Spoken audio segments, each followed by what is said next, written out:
Baik, hari ini saya mau bicara tentang mengatasi overthinking.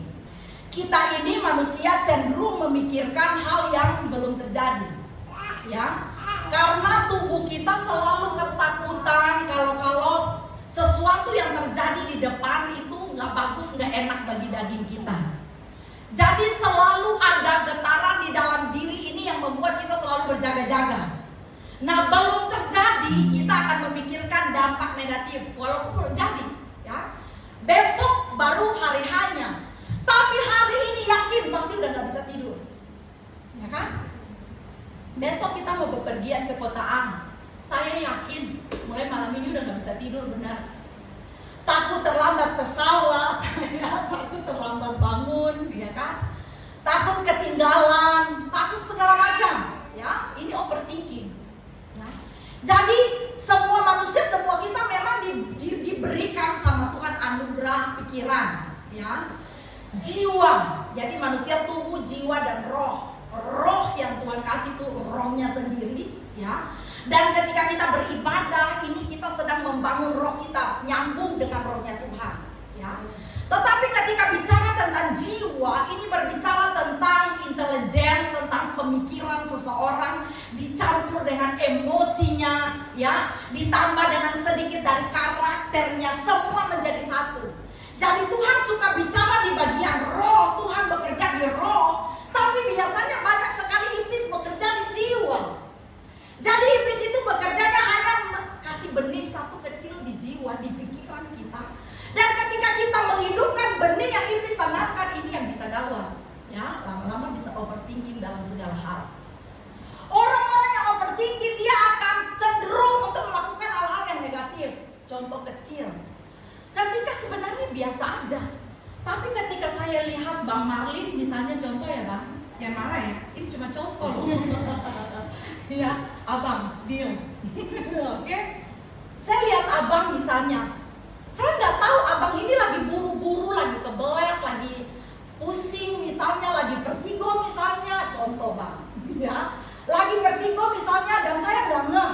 Tapi karena dia lagi mumet, mungkin persoalan dia ada sesuatu yang dipikirkan. Jadi datang dari sana, masuk di pintu, langsung duduk. Mungkin dia tidak seperti hari kemarin. Dia kasih tangan nyapa kita, tapi tidak sesenyum hari kemarin. Tapi bagi orang yang overthinking, dia akan mulai gelisah.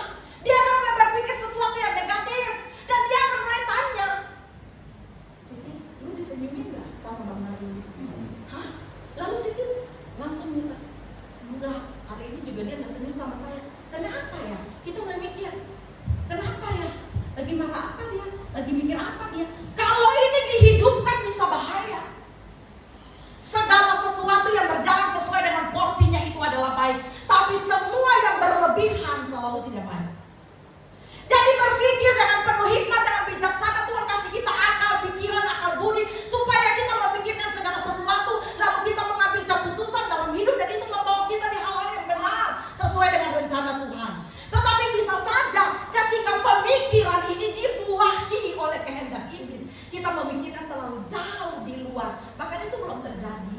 Ini sangat merepotkan, dan ini akan membuat kita tidak bisa bertumbuh dengan sehat, apalagi mengalami buah-buah yang melimpah. Sebab orang-orang yang overthinking, dia akan selalu tersinggung, ya kan? Dia akan selalu pikiran negatif. Dia akan susah segala macam hal. Segalanya akan berbau negatif bagi orang-orang yang terlalu overthinking, ya. Belum tentu sesuatu yang kita takutkan besok yang kita khawatirkan itu terjadi. Tiba-tiba kita dipanggil bos, ya, besok menghadap. Pasti semalam-malam udah gak bisa tidur, udah kepikiran, gua salah apa ya kemarin, ya? Mungkin gak jago di PHK, ya kan? Padahal enggak, sebenarnya dia mau cuma lakukan sesuatu. Dia mau kasih aba-aba untuk satu berita baru.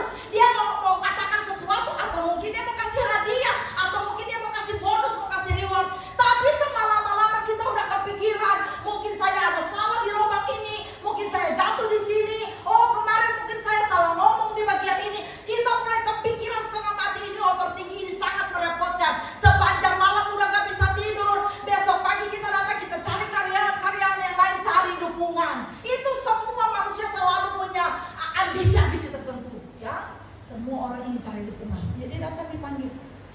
kamu nggak? Ya kan? Ada sesuatu nggak yang bos ngomong? Ada dengar sesuatu nggak? Kita biasa kan begitu. Enggak dengar sesuatu.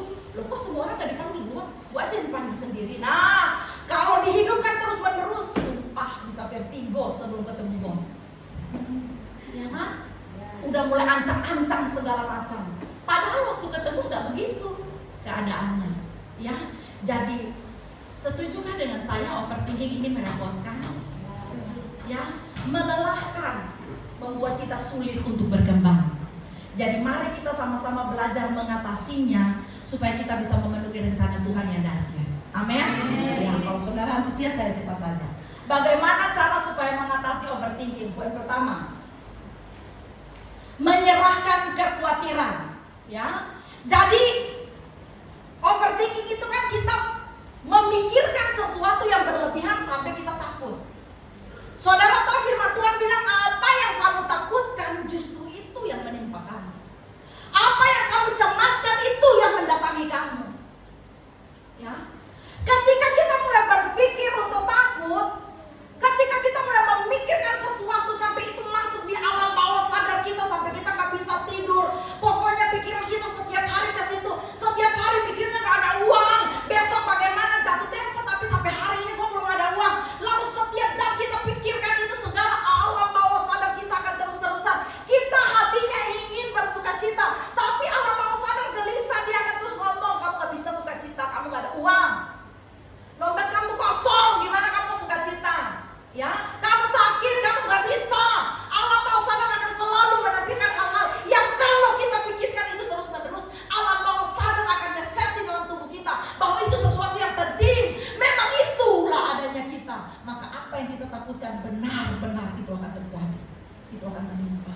Karena apa? Ketika getaran di hati kita didukung oleh alam bawah sadar kita, semuanya membentuk satu frekuensi yang kuat, maka alam semesta, semua sistem saraf, semua akan mendukung sama-sama. Terjadilah apa yang kamu takuti.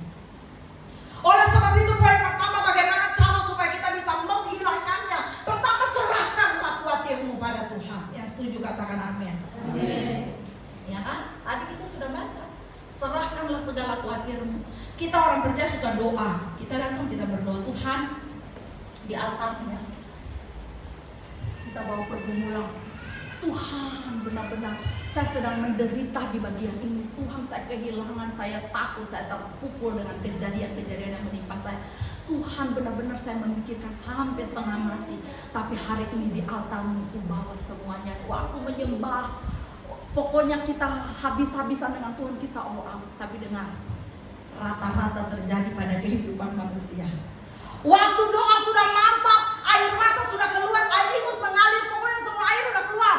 Oh, kita sudah habis-habisan. Tetapi ketika amen, dengar, tadi waktu doa kan kita udah kasih ke Tuhan kan? Waktu ibadah sedahsyat Kakak Nova pimpin pujian tadi, rasakan hadirat Tuhan, udah bebas kan? Waktu keluar dari pintu, rasa apa? Masih pikir lagi. Ya enggak? Jatuh tempo nih mau bayar hutang misalnya. Kakak Nova pimpin pujian, kita udah ngalamin hadirat Tuhan. Artinya kita udah kasih semua nih, Tuhan tolong saya. Tuhan sudah ambil, oke, nanti saya tolong ya. Tuhan sudah ambil nih, deal. Waktu keluar turun dari tangga, tetap aja mikir jatuh tempo. Ya enggak? Tetap saja kita akan pikir bagaimana cara Tuhan yang akan mengerjakannya. Hari ini poin pertama, serahkan semuanya untuk Tuhan. Kalau kamu sudah kasih ke Tuhan, kenapa pas pulang kamu ambil lagi? Artinya kamu belum 100% menyadari bahwa Tuhan sanggup menyelesaikannya bagimu. Kamu masih berpikir bahwa kamu harus tambah dengan Tuhan. Tuhan saja tidak bisa kerja sendiri, harus tambah sedikit dari kekuatanmu. Maka kau akan pulang sambil merancang, kalau supaya besok jatuh tempo saya bisa bayar. Hari ini saya akan lakukan apa? Saya akan telepon si A, saya akan telepon si B, maka gali lubang dan tutup lubang. Padahal tadinya Tuhan sudah OTW mau tolong. Ya kan? Jadi saya mau bilang hari ini, supaya jangan takut dan khawatir, supaya kegelisahan itu tidak over dan merusak hidup kita. Serahkan saja untuk Tuhan. Amin. Amin. Kalau udah kasih, jangan ambil lagi. Jadi di dalam doa-doamu ketika kau tutup mata,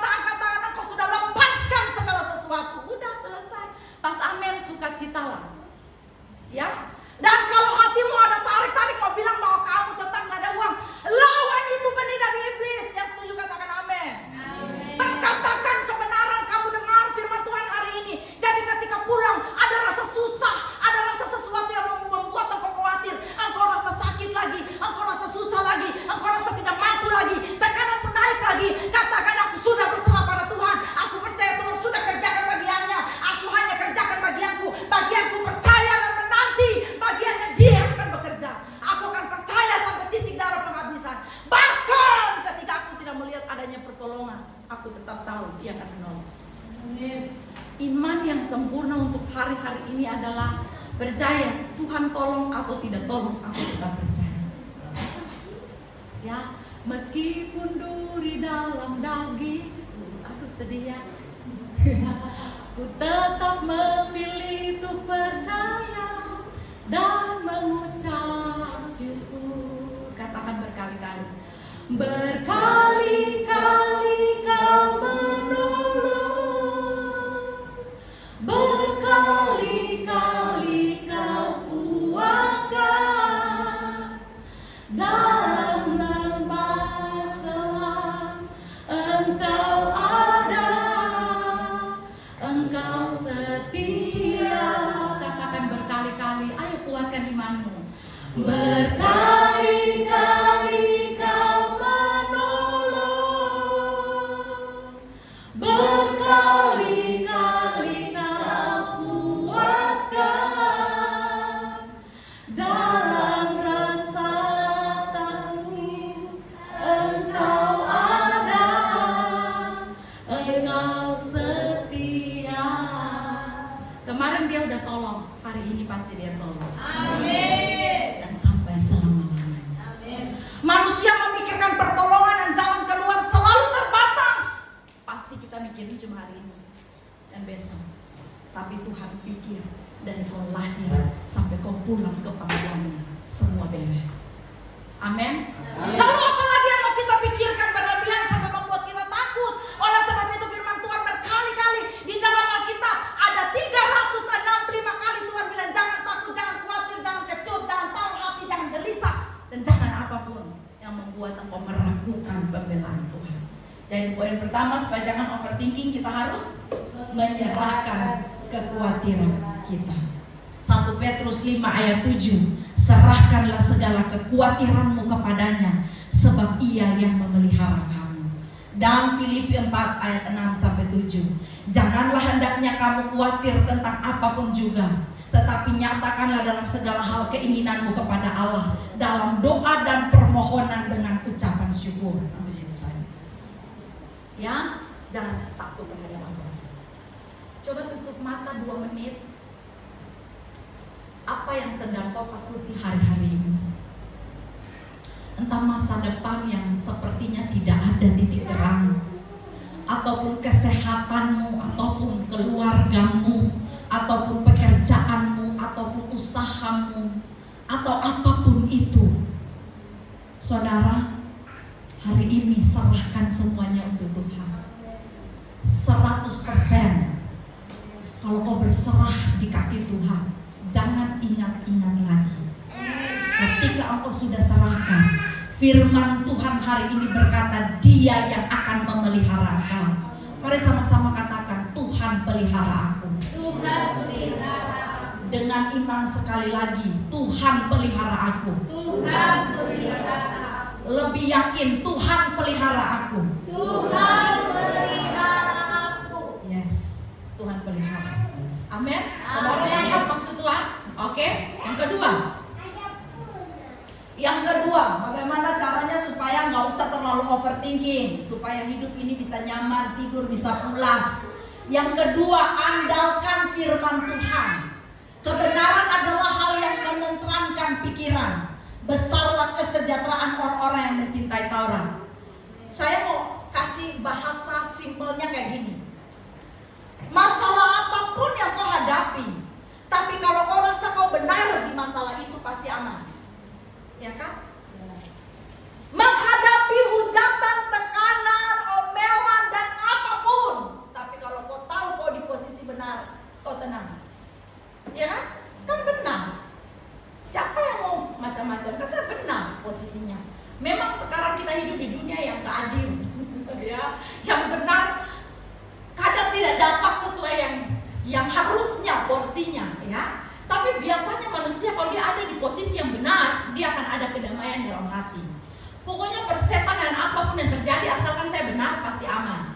Nah saudara, di tengah-tengah persoalan-persoalan yang kita hadapi, firman Tuhan adalah dasar dari kebenaran.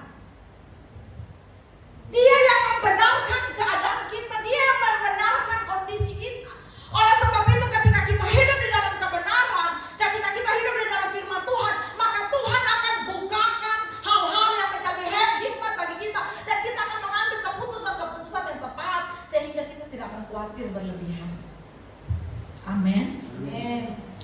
Mazmur 119 ayat 165.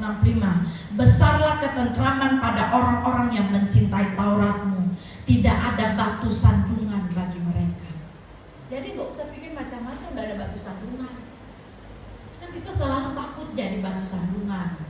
Takut nanti di pelayanan kita kurang memberkati begitu karena aduh kayaknya jadi batu sandungan dan lain sebagainya.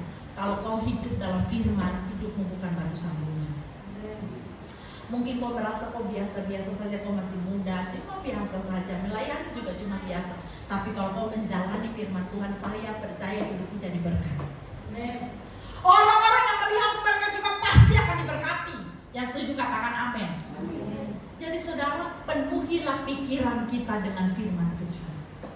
Kalau ada hari-hari di mana rasanya gak tenang, rasa gelisah, pikiran ini main terlalu macam-macam. Oh, setengah mati sekali, kita mau tidur gak bisa, mau makan gak enak, karena apa? Tekanan. Kalau kita sekarang lagi enak-enak, biasa saja dengan firman Tuhan ini. Tapi kalau yang sedang punya masalah, yang sedang menghadapi badai, mungkin saudara akan menangis dengan kebenaran ini. Karena apa? Orang-orang yang sedang dilanda musibah perkara, mereka sulit tidur, setengah mati jalan hidup. Dan ketika engkau sedang ada di posisi sini, dengar, buka firman dan baca. Firman itu ada banyak solusi. Di sana ada banyak jawaban. Di tengah-tengah badai, ketika kau buka firman Tuhan dan kau baca, Tuhan ngomong 1-2 kalimat saja, itu sangat menyenangkan. Itu sangat menenangkan. Amin. Berulang-ulang kali, ketika saya sedang panik, suatu saat saya sedang mendoakan keponakan saya, dia sedang tes tentara, ya. Dan jujur kami serumah sedang panik. Karena apa? Karena besok itu dia harus tes kesehatan, ya. Dia harus tes kesehatan sementara subuh-subuh tuh sakit. Jadi dia udah demam, udah muntah, udah pusing. Lah gimana mau pergi tes kesehatan? Ini jatuh sebelum bertanding ini, ya. Semua udah kalah kabut di rumah, udah bilang udah nyong gak usah pergi, nggak usah pergi ke sana mau tes. Ini dari rumah saja udah sakit, ya. Lalu saya berdoa, saya panggil dia, saya pegang dia, saya buka firman Tuhan. Dan firman Tuhan itu luar biasa. Hari itu janji firman Tuhan, aku yang berdiri, aku membelamu. Aku berdiri di depanmu dan aku akan membuka jalan bagimu. Saudara, dia pergi dalam kondisi sedang sakit, dan waktu sampai ketika mereka apel pertama kali, ya, udah setengah mati, udah muntah, udah segala macam, dan mereka langsung angkat dia dan bawa ke rumah sakit untuk diperiksa di sana, dites segala macam dan apa, dikasih obat. Saya cuma tersungkur di rumah dan saya berdoa, saya bilang, Tuhan kasih dia kesempatan. Akan jadi pukulan yang sangat menyakitkan dalam hidupnya kalau seandainya hari ini dia pulang karena tidak bisa, karena tidak lolos, karena tidak mampu mengikutinya. Padahal itu cita-citanya dan dia sudah persiapkan diri dari awal. Ini saking tegang di kepikiran. Orang kalau terlalu banyak pikiran tuh bisa sakit loh. Jadi saking banyaknya pikiran, dia sakit sebelum pergi bertanding. Dan saudara, Tuhan bukakan jalan. Dia dikasih kesempatan. Ketika semua orang sudah selesai jas, ya, ketika mereka semua sudah selesai tes, dia dikasih kelonggaran sendiri untuk bisa pergi ikut tes sendiri. Jadi dia lari sendiri. Ini posisinya baru habis pusing, muntah dan lain sebagainya. Tiba-tiba dia dapat kekuatan baru, dia bisa berdiri, dia bisa lari, dan semua waktu dia dicatat dengan baik dan luar biasa, bahkan lebih daripada orang-orang yang sehat tadi. Dan pada akhirnya dia lolos di kesehatan. Bahkan saudara, telapak kakinya itu rata, dan orang kalau ikut tentara begitu, itu termasuk salah satu penyakit. Kalau telapak kakinya itu rata, seharusnya kan ada lengkungan sedikit, ya. Jadi yang rata itu salah satu penyakit, dan itu berdampak ketika dia lari, nanti dia bisa gampang jatuh begitu, ya. Karena posisinya tuh tidak pas, tidak normal, ya. Lalu saudara, ketika dia akan pergi, saya pegang kakinya dengan minyak urapan. Saya bilang, Tuhan, Engkau yang menciptakan kaki ini. Memang keturunan ini si Jaden juga kakinya rata. Jadi mereka rata-rata kakinya rata, dalam telapak kakinya tuh rata begitu. Saya pegang kakinya pagi-pagi subuh-subuh, saya urapi dengan minyak urapan sambil berlutut. Saya menangis, saya bilang, Tuhan, Engkau yang menciptakan ini kaki, maka bentuklah. Dan saudara, ada lekukannya. Luar biasa, ini kan dari lahir terakhir ya. Tapi Tuhan bisa merubahkan itu detik itu dan dia bisa lolos jadi TNI Angkatan Laut. Semua karena anugerah Tuhan. Karena kita takut, kita terlalu cemas memikirkan sesuatu. Tapi saya mau bilang, dengar firman Tuhan, perkatakan firman Tuhan, keadaan berubah. Amin. Overthinking kalau menghadapi pemimpin, siapapun itu pemimpinnya, kalau Tuhan ada di pihakmu, Tuhan yang akan tebus hatinya. Sebelum engkau berjumpa dengannya, doakan hatinya dalam nama Yesus. Baca firman Tuhan, hati raja-raja dalam tangan Tuhan. Berkatakan firman itu, maju dengan gagah perkasa. Saya percaya Tuhan akan menyentuh hatinya. Ketika dia berjumpa dengan engkau, jalan terbuka, pintu kesempatan dibukakan, lolos, promosi datang. Yang setuju katakan amin. Ya, jadi poin kedua, dengan firman, baca firman. Ayo, hari ini siapa yang belum kirim ayat? Ke semua, kayak kakak Abner saja yang mantap, Bapak Pendeta. Jadi pendeta yang mantap ya, kayak pas Pampres ada main. Kakak Abner luar biasa, semangat terus ya baca firman. Ya kakak Siti, pelayan yang paling rajin itu juga ditentukan oleh baca Alkitabnya paling mantap. Jadi biar Bapak Stevi paling rajin, dia datang, dia 1 halaman di bawah sana tadi. Tapi kalau dia jarang, pemalas-pemalas isi itu firman, diskualifikasi. Ya, setiap hari kita harus isi ayat. Oke? Bang Marlin, belum ada kata terlambat. Lebih baik terlambat daripada tidak sama sekali. Oke? Baca abang dan isi ya. Kakak Nova, Kakak Nova punya kalau masuk bisa sebulan ya dia isi, ya kan? Pokoknya baca firman Tuhan selalu. Amin. Sebelum melakukan kegiatan atau sebelum tidur, pastikan baca 1-2 pasal. Yang terakhir, biar cepat. Yang terakhir, bagaimana caranya supaya kita bisa mengalahkan overthinking kita? Kuatkan iman. Ya, saya harus baca ayatnya. 1 Samuel 30 ayat 6. Ini kakak Abner punya khotbah di doa pagi ini, saya ingat. Dan Daud sangat terjepit karena rakyat mengatakan hendak melempari dia dengan batu. Seluruh rakyat itu telah pedih hati, masing-masing karena anaknya laki-laki dan perempuan. Tetapi Daud menguatkan kepercayaannya kepada Tuhan Allahnya. Jadi ketika dia sedang mengalami persoalan dalam kepemimpinan, ketika musuh sudah datang dan tawan semua rakyatnya, lalu mereka pulang peranan, mereka sampai sudah tidak ada lagi istri, anak-anak semua sudah dibawa ke tawanan. Jadi semua orang di situ marah, mereka mau lempar dia, mereka marah sama sekali sama dia. Lalu ketika dia sudah tidak mampu, kakak Abner punya bahasa bilang begini. Ketika jubah raja sudah tidak mampu menyelesaikan persoalan, kalau saudara baca ayat selanjutnya, dia minta ganti bajunya. Dia ini kan raja ya, Raja Israel. Dia ganti bajunya, dia suruh pengawal pelayannya ambil baju efod. Baju efod itu baju imam. Dia pakai baju itu dan dia duduk menghadap Tuhan. Jika baju raja sudah tidak sanggup menolong jubah iman, duduk dan berdoa. Ya, pasti ada kekuatan baru, Tuhan pasti tolong. Itu adalah tindakan iman yang diambil. Terus saya mau bilang, iman tanpa perbuatan nol besar. Telur goreng, telur mata sapi. Ya. Iman tanpa perbuatan nol. Kita bilang kita orang percaya, kita bilang, dan ini bukan saja afirmasi positif seperti orang-orang dunia bilang. Orang dunia sekarang mengerti loh. Setiap hari kalau kamu ngomong yang positif, maka hidupmu berubah. Setiap hari ngomong saja 10 juta datang, 10 juta datang, 10 juta datang. Uang selalu datang ke rekeningku. Nanti banyak uang. Itu orang dunia saja sudah mulai berubah ke hal-hal yang baik. Tapi saya mau bilang, orang percaya bukan sekedar afirmasi positif, tapi kita afirmasi kebenaran ilahi dari surga. Yang setuju katakan amin.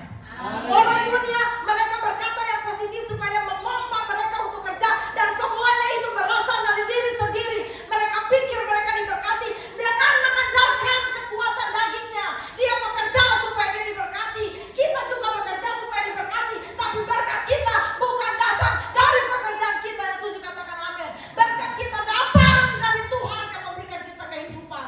Jadi afirmasi positif kita berasal dari kebenaran, berasal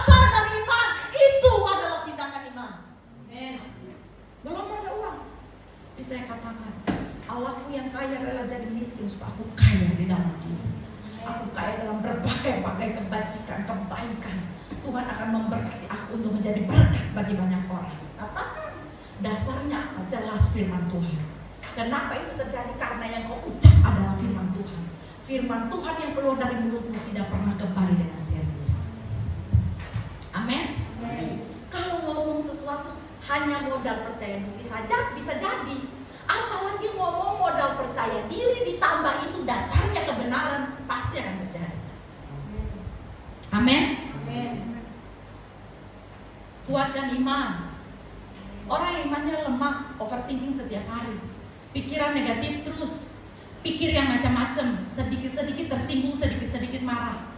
Tapi orang-orang yang selalu bertindak dengan iman, semuanya aman. Orang yang hidup dengan iman pasti aman. Katakan amin. Amin. Ulang, orang yang hidup dengan iman pasti aman. Katakan amin. Ya. Jadi tambahkanlah iman. Bagaimana cara iman itu dia hidup? Poin kedua tadi. Iman timbul karena pendengaran akan firman Tuhan. Orang selalu baca firman, jangan baca dalam hati. Kan telinga harus dengar. Baca kuat supaya telinga dengar, maka iman bertumbuh. Dan iman itu kalau cuma ngomong, itu bukan iman. Iman itu tindakan, perbuatan. Ya, iman tanpa perbuatan hakikatnya mati. Yakobus 2 ayat 17. Demikian juga halnya dengan iman. Jika imanmu itu tidak disertai perbuatan, maka iman itu pada hakikatnya adalah mati. Jadi sebenarnya musuh iman itu overthinking. Jadi jangan coba-coba menghidupi setiap benih yang iblis taruh di pikiran kita. Makanya saudara sebelum tidur itu sebaiknya baca firman. Karena kita kalau tidur itu sambil merenung apa yang terjadi sehari yang kita alami. Selalu itu jadi kesempatan besar untuk iblis. Hari ini saya sedang marahan misalnya dengan Siti contohnya. Kalau saya sebelum tidur nggak baca firman, saya akan begini. Kenapa tadi si Siti itu dia begitu ya? Dia nggak tahu. Ya, dia nggak tahu. Wah, dia belum pernah lihat murka Allah menyala. Wah, dia 7 jago kan, sebenarnya saya bisa lebih jago dari dia. Iya kan? Wah, apalagi sekedar cerewet itu bukan matematika yang harus dipelajari. Iya kan? Dia ngomong tadi di panjang lebar, dia khotbahin saya, seharusnya saya harus khotbahin dia lebih banyak dari itu. Tunggu pembalasanku Siti. Iya, biasa di malam hari benih itu dihidupkan. Makanya firman Tuhan bilang kalau lagi marah, selesaikan sebelum tidur. Sebelum matahari terbenam, selesaikan. Ya, janganlah tunggu sampai matahari terbenam baru padam amarahmu. Karena apa? Kalau malam hari kita suka tumbukan, kita suka mikir, kenapa tadi ya? Kenapa saya telepon dia 3 kali dia nggak angkatnya, selingkuh nih mulai. Begitu, itu suka taruh, ya. Besok mulai dari pulang saya harus cium baju dulu. Wanginya benar nggak? Begitu. Overthinking, hidup sekarang udah gak nyaman karena aku overthinking selalu. Ya kan? 3 kali telepon gak angkat. Padahal pasti itu lagi kerja keras, kesian gitu kan. Misalnya lagi beresin kamar, contoh. Atau orang lagi pesan denko coklat di kafe, dia lagi bikin contoh. Tapi orang yang overthinking begitu. Telepon 3 kali gak angkat, wah bahaya nih. Jangan-jangan, bahaya. Persis kata jangan-jangan, matikan itu dalam nama Yesus. Ya, kalau tidak dimatikan bahaya, binasa. Begitulah keadaan kita, dan itu membuat kekhawatiran bertambah. Oleh sebab itu, bangkitkanlah kita punya iman. Iman yang besar mampu mengalahkan segala pikiran-pikiran yang tidak benar.